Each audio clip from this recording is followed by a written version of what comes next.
Someone once told me the grass is much greener. I still need to watch all of this show in order.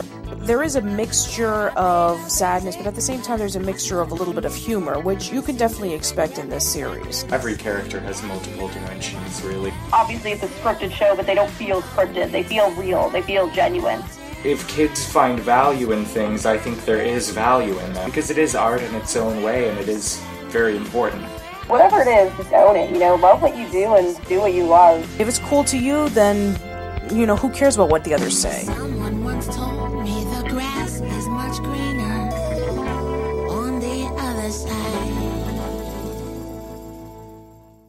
Hello, and welcome to the We're In Between podcast, the podcast where we discuss an episode of As Told by Ginger once per week, every week. We are now on episode 13, the unlucky number 13, called I Spy a Witch. I'm not sure if that was intentional or not, but maybe we can put that on the discussion docket. Very excited about this one, as it did come up in an interview with Aspen. And yeah, in this episode, Ginger is framed for vandalizing the school statue and is denied her part as a lead in the school musical, but it was really Miranda and Mitzi who did the vandalizing. And on the Carl side of things, he's having trouble coming up with a prank that is good enough to scare his mom for Halloween, so he has a little visit with an old friend to help him pull off this prank. And not only is it, unlucky number 13 for As Told by Ginger, but there's also two things to mention. Obviously, one, this is As Told by Ginger's Halloween episode, which I know we're celebrating Halloween very early, but you know what? I mean, what can you do? Also, another thing, this episode aired on October 26, 2001, which meant that at this point in time, the series has already been a year old. Wow, that's nuts. Considering, 13 episodes in. Well, the reason why there were 13 episodes was because it aired consistently, throughout, all the way from like October through February. The schedule was very consistent, but between Come Back Little Seal Girl and I Spy a Witch, there was a few months delayed. So Come Back Little Seal Girl aired on February 11th. I Spy a Witch aired on October. But I guess it makes a lot of sense because during that time, Teen Nick started becoming a brand new thing. And then, so there was a schedule change in which it used to, As Told by Ginger used to air on Nickelodeon, but then it switched over to Teen Nick because that was when they were focusing on teenagers. So you had like a whole bunch of programs that were focused on teenagers, like Caitlin's Way and Taina. So I guess this was kind of like, As Told by Ginger was like, hey, this show is not really, it's more like for preteens, so let's see if we can air it there. So maybe that's why the show was delayed for a while. Interesting. I wasn't aware of that. All right. So, yeah, I Spy a Witch was written by Eric Casimiro, and you'll be hearing this name a lot because he was one of the directors of As Told by Ginger. And according to Jared, whom we've had on the podcast a few months ago, he was the one who wrote the Little Seal Girl song. So the episode starts off with it's Halloween, and there is an audition for a play called I Spy a Witch, which is kind of like a child version of The Crucible. It's about witches and being accused of being a witch and the Salem witch trials, and they're awaiting to see what their roles are. And we have Miranda acting incredibly over the top and laughing maniacally, even though that Mazursky says, oh, that's a really interesting take on Glinda the Good Witch, which is weird. Yeah. Yeah, it's very typical of Miranda to not be capable of actually be a good character, right? She just doesn't have that capability. One of my favorite things I think about this episode is that we get these parallels, right? Where it's kind of like there's the witch hunt for who dressed up the statue, right? Somebody vandalized the school statue as a witch, and the principal's kind of going on his own witch hunt, so to speak, while they're doing this play about the traditional witch hunts. And I just think it's kind of a fun situation there. For sure. Yeah, I am absolutely obsessed with this sort of Crucible-based kind of musical. And and I love the way, especially, that it parallels real life as we check in on the musical, I believe 3 times over the course of the episode. Maybe it's more than that. At first, it's subtle, the sort of accusations of who's the witch or who vandalized the witch in real life. And by the end, it becomes, completely art mirroring life. And it's a little more heavy-handed than As Told by Ginger is typically, but I loved it. So going back into the audition for the play, Mussorgsky is giving out the roles. Dodie has to play a man because no man had auditioned for the play. And Macy gets the part of the girl who's possessed by the witch. And Ginger gets the role of Goody Webster, who's like the main lead, and Miranda wanted to have the main lead, and she was kind of really disappointed. She says to Mussorgsky, I wanted Goody Webster. I memorized all her lines. And then Mussorgsky says, okay, well, you can be Ginger's understudy, and you get the role of villager number 3. And she looks so pissed on that. Yeah, she's very much, entitled kind of a person. She's almost stunned at the idea that she could potentially not have the role, right? Like, it doesn't make sense to her, which, to be fair, she's really not that good of an actress, so it's not particularly surprising on my end, but, so it goes. I want to quickly talk about this. We get this really interesting and bizarre side plot with Carl in this one, and I thought it was so strange to see actual, supernatural things happening within As Told by Ginger. He goes to set up this seance to bring back good old Maud from the dead, and I'm expecting this not to work, right? And then it really does. It actually happens. We actually see her ghost in the form of Hoodsy, which is bizarre just to see in general, but the whole thing is just, it felt not exactly out of place, but kind of unexpected for the show. I think, in my opinion, it's very out of place. For a slice of life cartoon, it has certain boundaries in which it has to be really connected towards real life. You could argue about what about for Hey Arnold, in which, you have Gerald's legends. True, but there were a lot of cases in which you didn't really know if the legends were true. Like, with Pigeon Man, everybody thought that he was a crazy man. Well, that's not true. He was just a man who loved birds. Or Stoop Kid, they thought he was just like this weird guy that he was just left on his stoop, and, he's a lot more tragic. And then the story of Wheeze and Ed, in which there's like this buried treasure, and you can hear the wheezing, but it just turned out to be a bunch of guys making counterfeit pennies. I think the only one that was 100% confirmed to be real was Big Caesar. Other than that, with Arnold, they're able to make the sense in which, you have all these legends that are going around. I mean, sure, they may not be true, but it makes it very fascinating. But as for this, it doesn't feel right. It doesn't feel like something Carl would do. And the only reason why he did this was because he was trying to scare off Lois with, taking car companion Bob's hand, covered it in a ketchup and making it look like it's blood, and put it in the fridge so that Lois could get freaked out.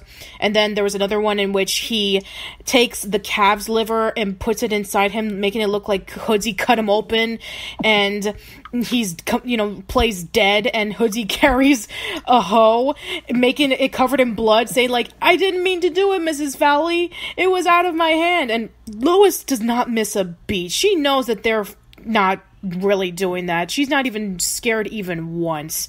And Carl is like, man, if only Maud were here, she would be really disappointed that I'm not able to pull off pranks like she would do. And that's why she's brought back. And it's like, I guess that's pretty cool that we do get to see Maud come back, but it just feels really off to me. I haven't stopped thinking about this episode since I watched it, in terms of the Maud ghost, and how literal and direct they are, kind of like Ashley said, where you expect it to either not work, or maybe it's all in their heads, but this happens. It just straight up happens.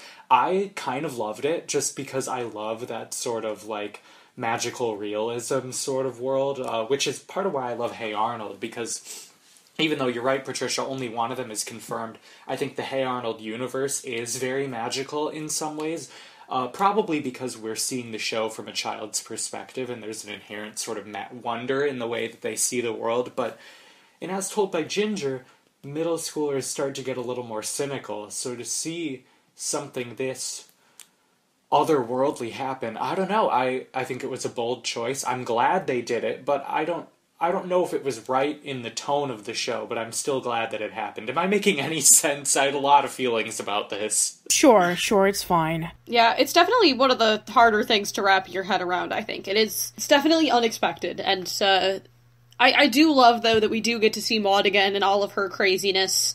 Definitely the most intriguing, I think, Carl side plot thus far. Yeah, I mean, over the past couple of weeks, I think that the Carl subplots have been kind of okay, but then, you know, you have something like this in which they raise somebody back from the dead. It's like, okay, now you're really up in the ante there, as told by Ginger. Well, when you put it like that, yeah, I guess it does. It is ridiculous. Cutting back, I want to talk about the song that they sing. We even talked about this with Aspen, in which, you know, it's basically that when they were singing the song, they had to do it in like 5 levels. It's like, you know, you have to play as yourself. Then you have to play as yourself singing. Then you have to be bad at singing on purpose. Uh-huh. So it's just like, and you know, obviously not only being bad on purpose, but being over the top dramatic on purpose. So you have all these layers that they had to do for singing this song. And, you know, it's probably my favorite moment in the entire episode in which they sing this song. Maybe because I love musicals, but it's actually really, really fun. And you know, we have Principal Milty trying to find out who vandalized the statue, and he keeps asking people like Chet Zipper. He thinks that Darren, when he's shining on the light on him, he's trying to hide something from him. So, you know, we have that thing going on, and then we see Miranda whispering to somebody saying that she's going to come up with a plan to frame Ginger, saying that she was the one who vandalized the statue and not Miranda. She goes over to the principal's office saying that Ginger did it, and she even brought up this little detail. She even brought up saying, well, Principal Milty, she does have a criminal record, so you know that, you know, she could probably do this. It's like, it's referencing back to episode 1, in which Ginger gets arrested for stealing the enter sign from the bank. Yeah, I always love the continuity that we see throughout this, which is, again, one of the great things about us watching through the whole show, in that, even in just those little ways we kind of see throwbacks, that, and, I mean, just the existence of Maude, right? Like, things that wouldn't necessarily be unwatchable, but definitely make more sense if you watch it as a through storyline. Definitely. Yeah, I love the continuity, and it's starting to reveal itself a little bit more. Like, I feel like now that the show has developed a history, like you said, Patricia, it's been a year now since it started, and it's starting to call back to previous things that it's already done, and it makes it a unique Nicktoon in that way, and I really enjoy that.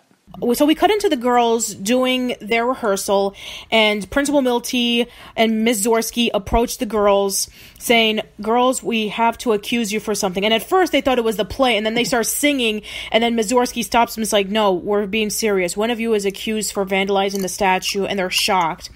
And then they get even more shocked when when Principal Milty says, Ginger, I need to see your bag.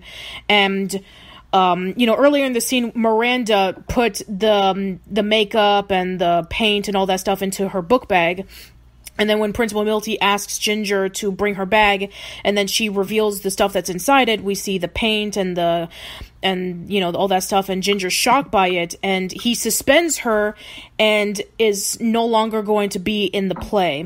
And so she leaves the school, and she's really disappointed, and Miranda just simply smiles and said, guess who's going to be the new Goody Webster? She got what she wanted, which, you know, to be fair, this scheme with Miranda is not really that fascinating, because Miranda did some really bad stuff in the previous episodes. First of all, she got Ginger arrested in the first episode. She almost attempted to... I mean, once you do that, it's like, man, you gotta up your ante, girl. And then... Exactly, yeah. Pretty soon she's probably gonna get away with murder.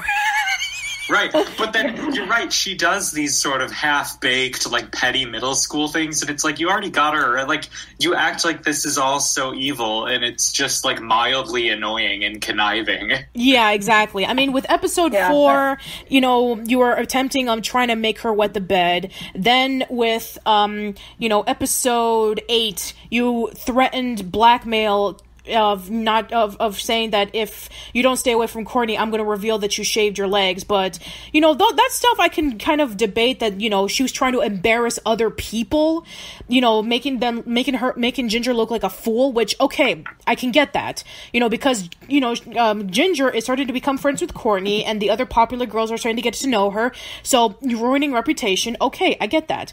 But then we have this scene in which the only thing that Miranda's doing is that she's trying to get a lead role in a play.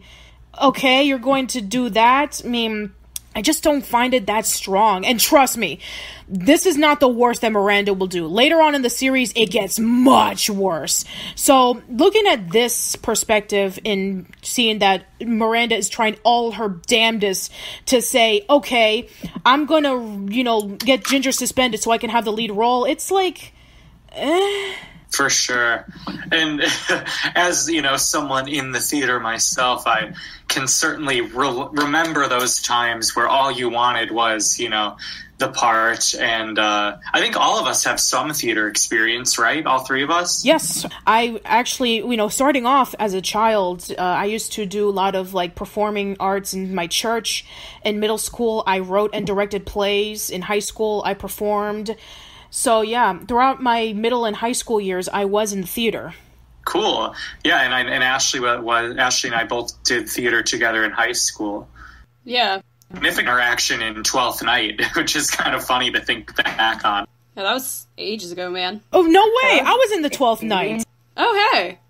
Really? Yeah, I was Maria. Oh, that's awesome. That's a great part. I was, what was her name? Viola, right? That's her name, right? Viola and Malvolio. Nice.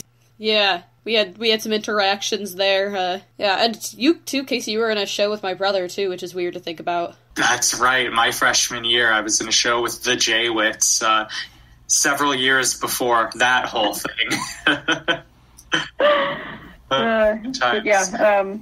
But so I understand Definitely. Miranda's, how she is driven to sort of get the part at any cost, because when you're a kid, you wrap up your ego in it, and sometimes when you're an adult, you wrap up your ego in it, even though you really shouldn't. And Yeah, I can definitely say that in high school, these things seemed a lot bigger than they maybe seem to us now, right? Like getting the lead part in the middle school show might sound kind of lame, but in middle school, it was definitely, there was drama. There was always drama surrounding these types of things.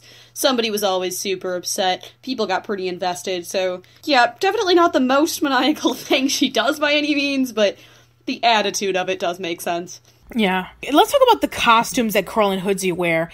They're mutant spinach, organically grown. It's like, that is like the weirdest costume I've ever heard of. I mean, I've seen like weird costumes. I just finished watching Disney's Doug, and they're dressed in things like Doug was a bottle of paste, and Patty Mayonnaise was a pencil, and Connie was a person's lips with braces on it. But mutant spinach, that's definitely a new one. for sure. Do you mind if I go back over to the play for just a second? Yeah, go ahead. So there's an acting technique called Meisner, and it's basically about getting out of your own way and just acting how you do act, because we all perform every day. Everything is improv. You don't write the scene that you're going to have with the bank teller the next day. And I think I bring that up because I think Miranda could use a lot of it. Because Miranda, her whole life is a performance, let's be honest. Like, she is constantly performing this, like, devious thing that she wants to be. Everyone in middle school is performing. Everyone in life is performing. But then when you give her a script, she becomes a total robot, and she's terrible. Yeah. You know, considering how arrogant she is, she really didn't deserve the role. She's clearly the worst actor of the two of them. But, you know, so it goes.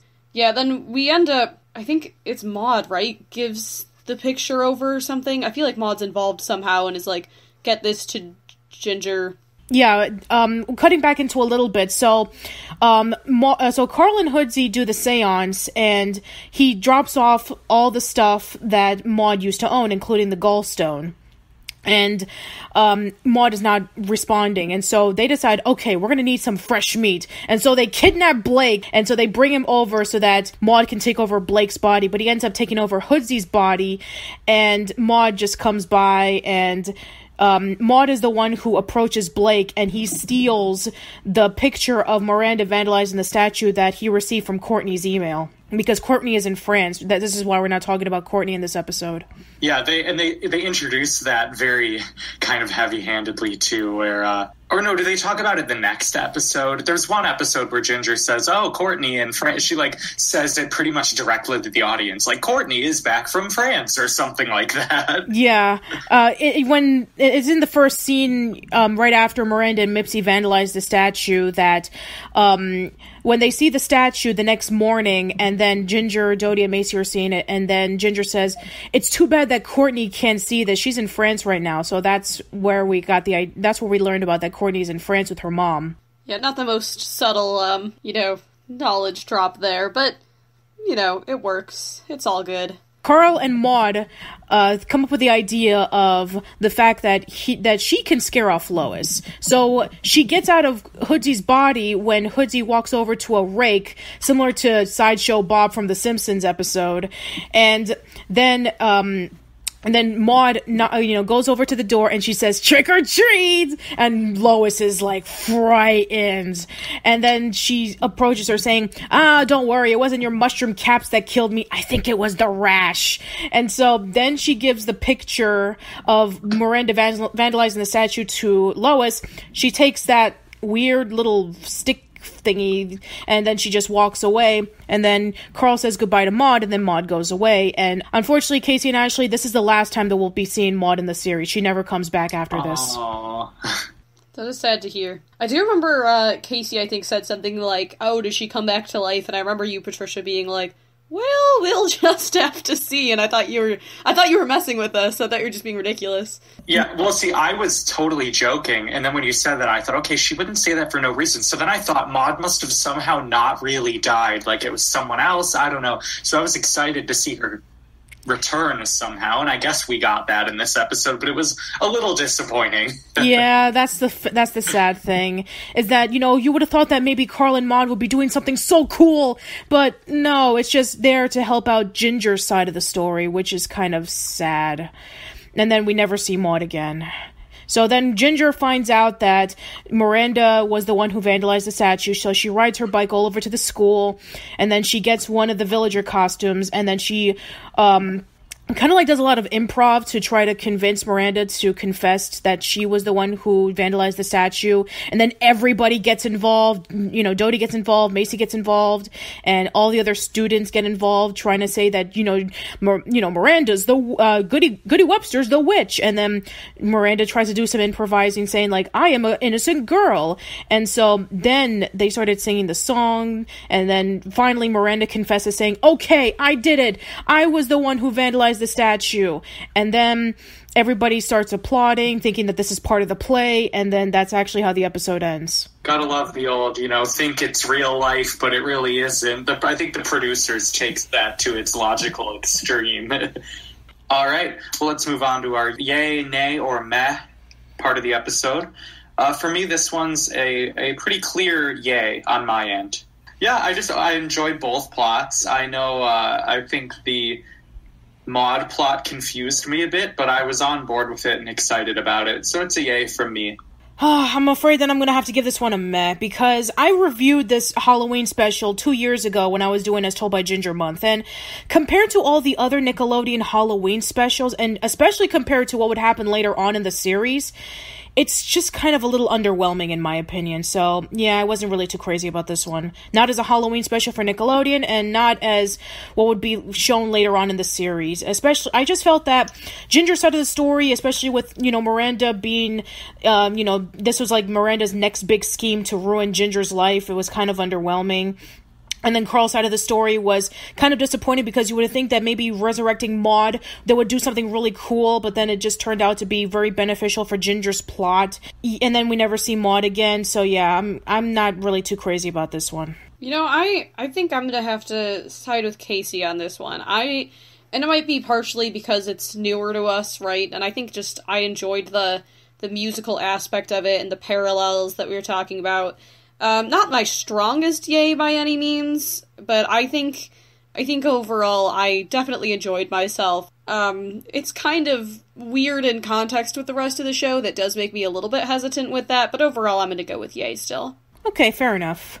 Thanks, you guys, so much for listening, and we'll catch you next week with episode 14.